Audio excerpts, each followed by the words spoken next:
Hospitals across the Gulf Coast now far exceeding capacity. It's a race against time. Alabama out of ICU beds as millions defy public health officials' pleas to stop the spread.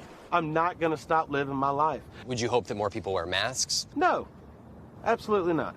Hospitals confronting the onslaught of new patients. So overwhelmed, they are setting up field hospitals, like this one in a hospital parking garage in Jackson, Mississippi.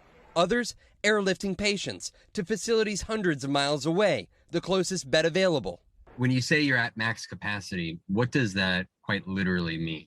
Beyond being full, we have patients stacked up in the emergency department, whether COVID or other. Essentially, their care is sacrificed as a result. And they're being cared for in sort of a makeshift, not makeshift, but in a different location with different equipment than they would be cared for if they were in the ICU. At this Eastern Alabama hospital, a backlog just to get into the emergency room.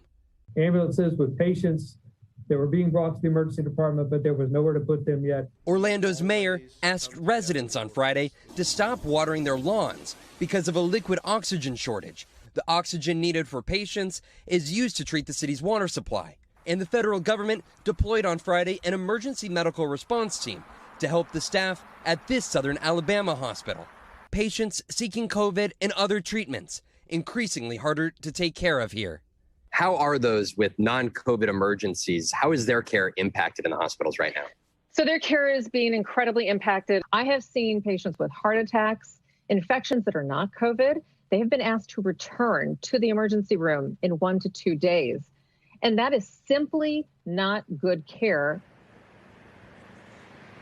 This is that hospital that is receiving that backup of emergency medical professionals from the federal government.